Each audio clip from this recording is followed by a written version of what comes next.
Hello everyone, Cutting Tool Designer here. Welcome to part 6 of restoring the South Bend Heavy 10 lathe. Just going to show a couple things here, kind of where we're at, and something we're going to do to the ways here on the compound.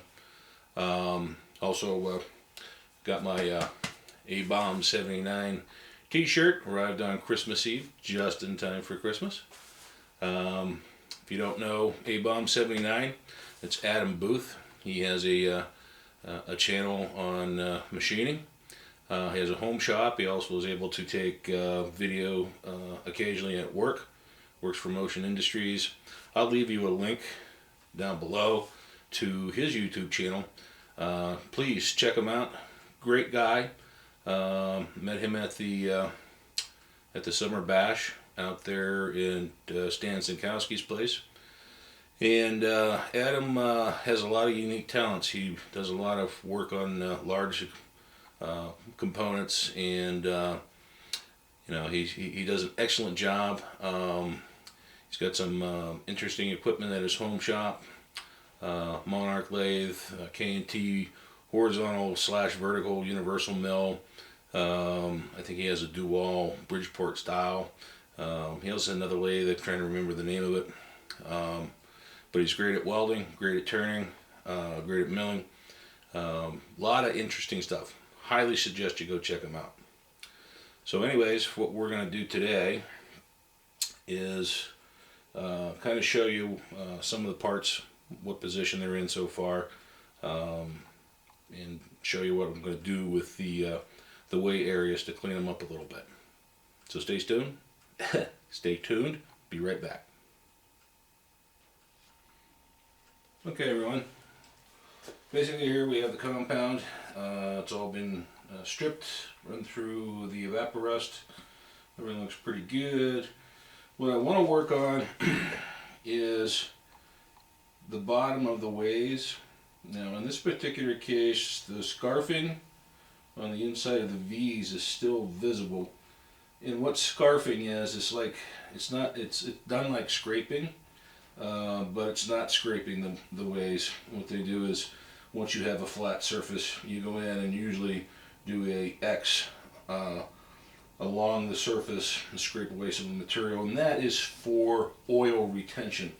So when you have your way oil on your machine, that it helps retain some of that oil on the surface as the parts slide back and forth. So we're going to show you what I'm going to do with that.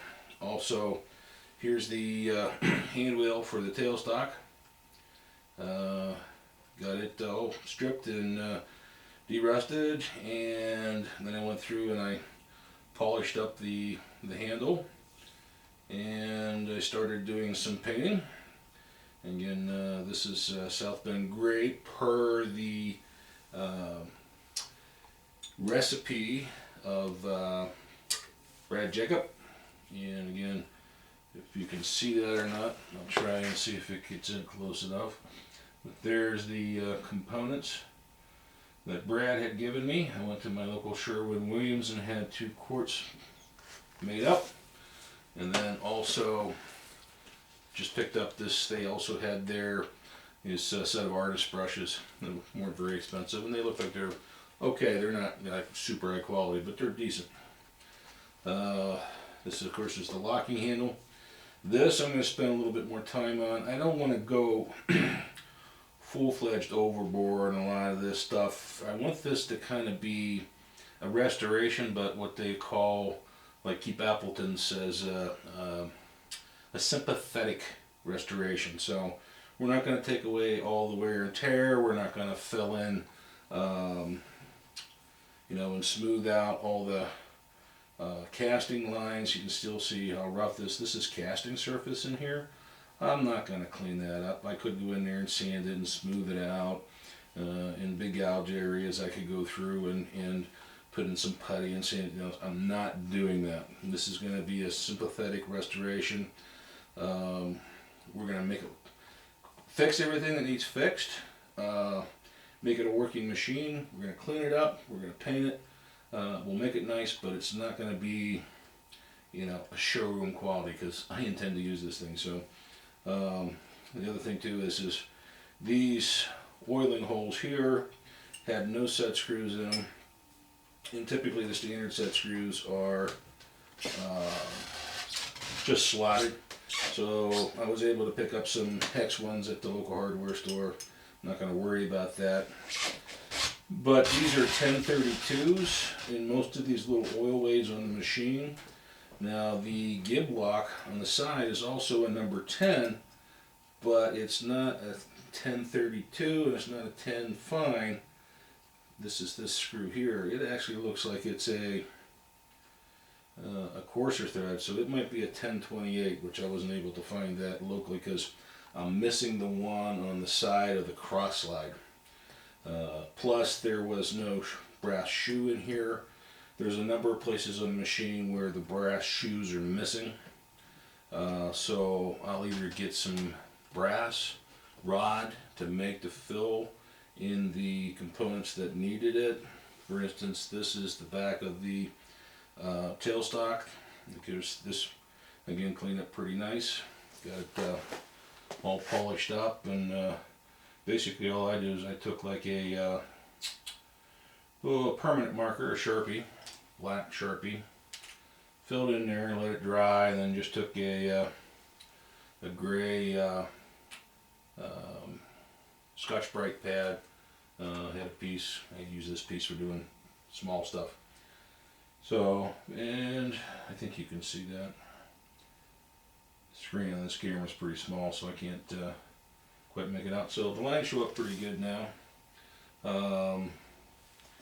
And I'll show you some of the other pieces here. And this is the locking handle for the wrench for the tailstock. Here is the thread dial. Again, I used the easy off, sprayed one side, waited 40 minutes, it wiped right down to bare metal. Turned it over, sprayed the other side, waited 40 minutes, wiped it right down to bare metal.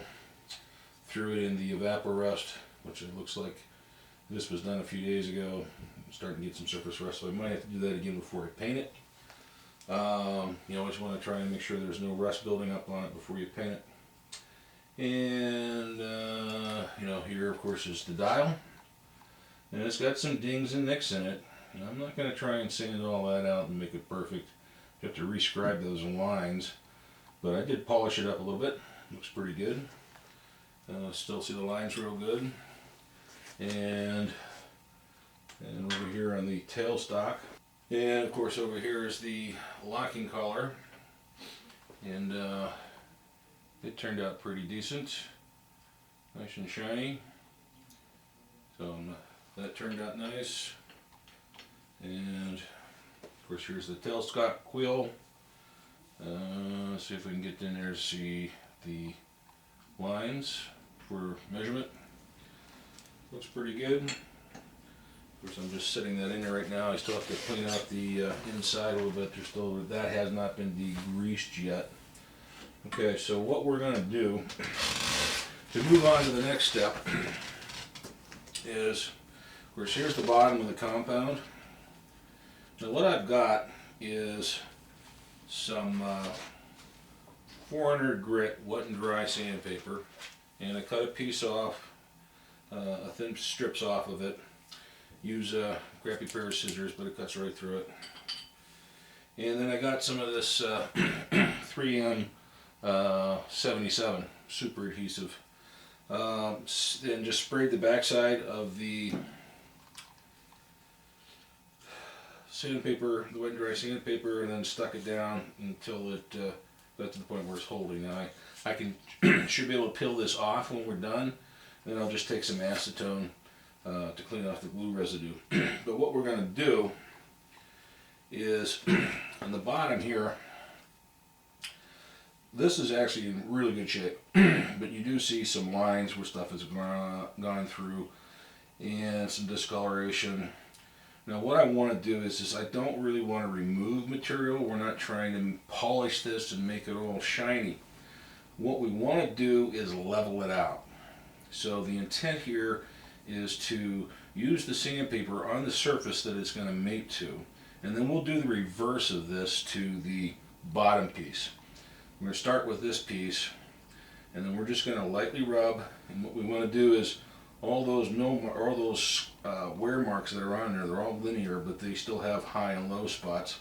I don't want to take them all out because that does aid in oil retention, but I want to level it. I want to make sure this is nice and smooth and level without really taking a whole lot of material off. And you're probably going to be talking about, you know, a tenth, if that. So what we're going to do, basically, is we're just going to, this is wet and dry, so we're going to put a little bit of WD-40 on here, just as a lubricant and to help keep it, let's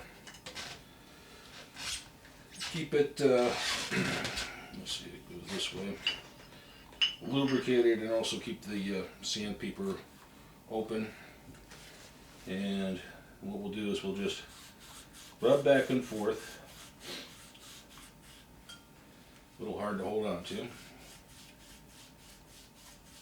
Then we're going to do the same thing with the cross slide and its assembly, and we'll probably even do the same thing with the bottom of the tailstock.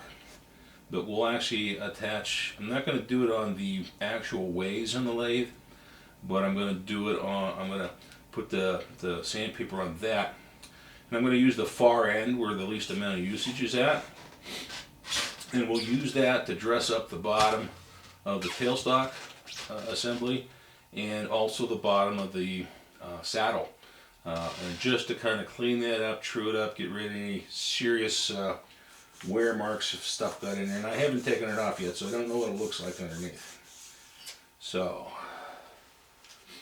just grab a rag here, wipe that off. And you see it didn't take a whole lot, and that's what we got now. Probably do it just a little bit more, but you see the lines are still there. I can barely feel them, but they're still there, so I really haven't taken too much material off. So we'll do this again.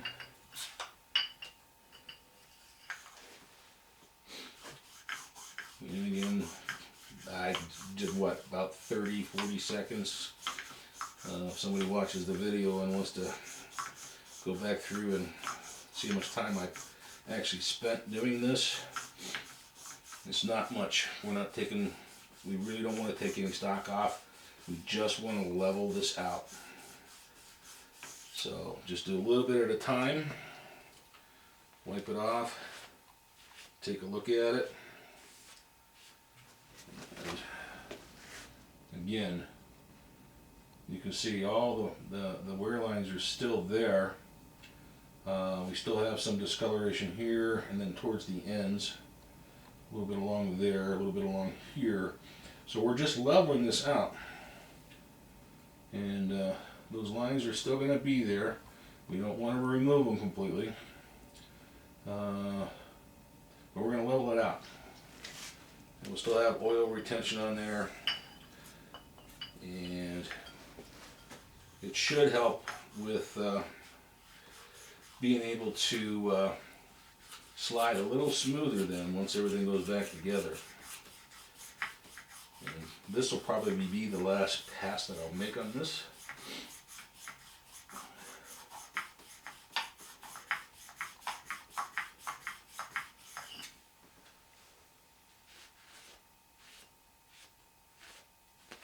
And again, this is 400 grit, so I'm not taking too much off. There's still a little bit of discoloration here and there.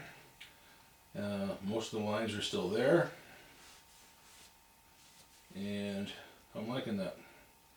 So we basically kind of leveled this out. Really haven't removed any material.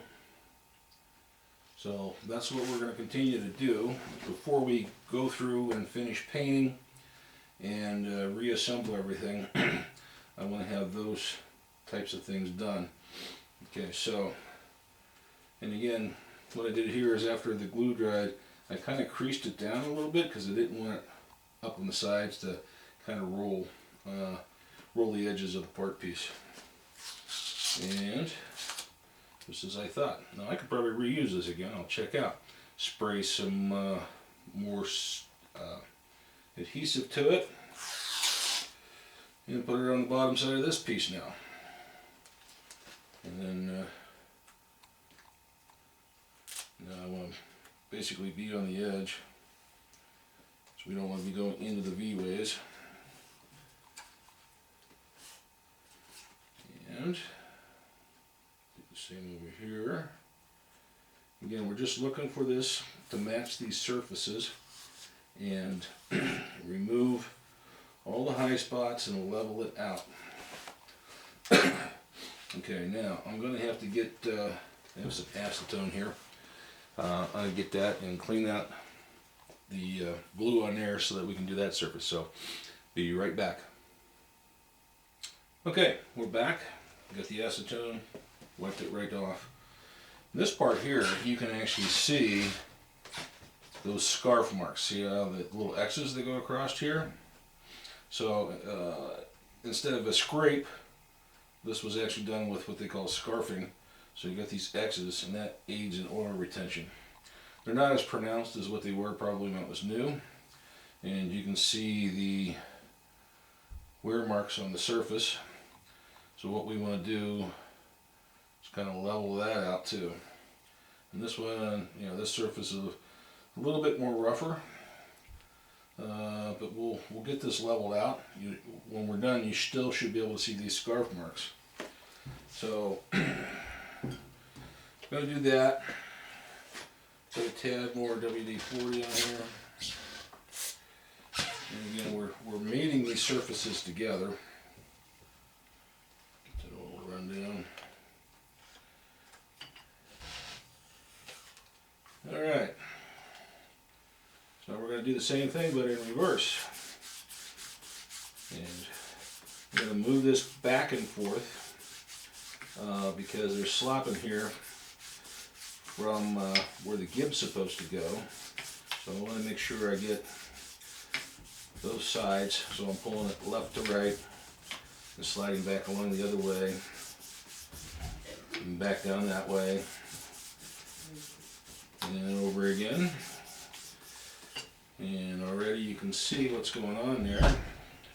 We'll wipe this down so you can look at the surface. And already it feels a lot better. You can still see the scarf marks.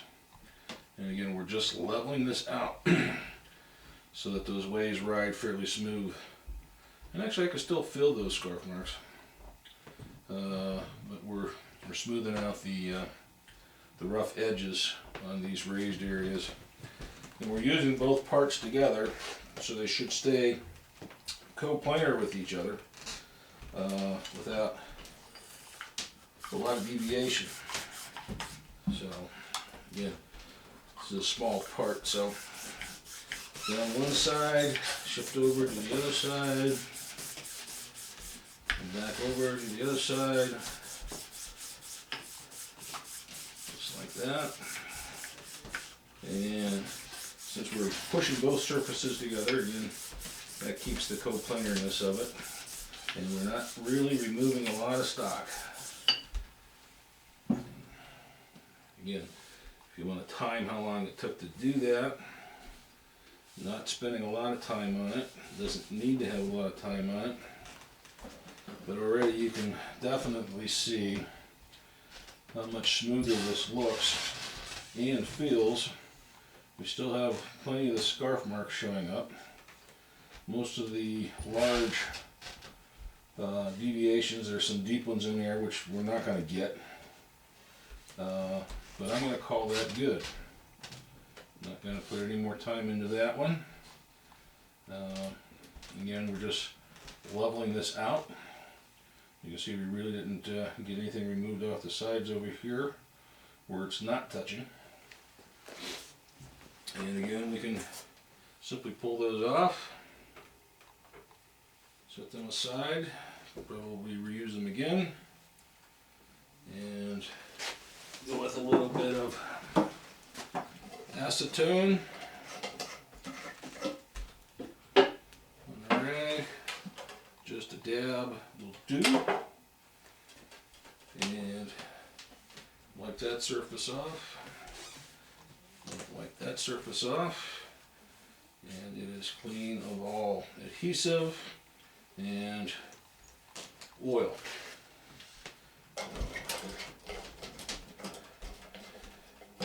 Those two are ready to go back together after I paint them. Make sure that I don't have any rust on them. I'm just spraying a little bit of WD-40 on there just to see how this does. Whoa, slides. So we got some surface tension, but yeah, it slides nice. If I get the proper oil on here, it should slide like glue. But that surface tension, I'm pulling on it, and you can feel it dragging. So that means that the two surfaces are very coplanar to each other. If I can get it back in the V-waves here, come on. Yeah, I can feel that tension from the oil, and I don't feel any dragging. Nice and smooth. So this should do real well. Again, I think it rides like this after the gib's in. Yeah, the gib's on this side, so that pushes it that way. Yeah, but you can definitely feel that surface tension when two things are real close together in alignment, like gauge blocks. When you rub the gauge blocks together and they stick, you get that surface tension. I can feel that here. I can feel it pulling on it when I'm trying to move it. Alright. Okay, so that's what we're going to continue to do. I'm going to just give you that little update. I'm going to continue to clean parts, going to start painting some of these and get these sub-assemblies back together. So, probably won't show all of that. I might show a little bit of the painting when we get a little bit further into this. Maybe do a quick reassembly of the parts. Shouldn't take much to reassemble them. The next big step, of course, is to get the gear change box off. So, hang on one second, I'll be right back. Okay, one other thing I wanted to show you real quick was this is what I'm using to polish the parts that I decide to polish with. And basically I just went to the hardware store and picked up a buffing wheel. 5/8 hole, fits a standard bench grinder. Took off the grinding wheel from that side. Bought some Jeweler's Rouge, put in there, and made slick work of that hand wheel. So not real expensive. I think I paid, I'll have to look at the slip again. It's probably about $8 for that. I think this was $5 or something. So not much to it. You can get into some real fancy stuff where you do multiple stages, depends upon how polished the look you want. And again, to give you an idea, the hand wheel, luckily wasn't very pitted, and I was not going to spend time going through and sanding it and trying to get rid of all the pits. It cleaned up pretty decent in the Evapo-Rust, and basically I ran it through the polisher and it cleaned up real nice. Again, there's the back side where I've started painting. So I just wanted to show that to you real quick. You can get some pretty decent results without spending an arm and a leg. Okay everyone, that'll be a wrap on part 6 here. Just wanted to show you where we're at on some of the polishing or the cleaning of stuff and the polishing and results we're getting with the stripper, and I also wanted to show what we're doing with to kind of level out all the mating contact points. So we got that covered. We'll do a little bit of painting at some point here, not much. Everybody sees painting, but I'll just as I start getting into this, if I have a little bit of suggestions or things that I find aren't quite as good as I would hope they'd be, we can touch base on those things. So again, this should be coming out the day before New Year's Eve, and I'm hoping, if at all possible, I'll have another one that I can actually have done and posted on New Year's Eve. If by chance I don't, I want to wish everyone a very happy and safe New Year's. So everybody take care out there, okay? And until the next time, if you like what you see, please subscribe and give me a thumbs up. Until next time, thanks for everyone for watching. Take care.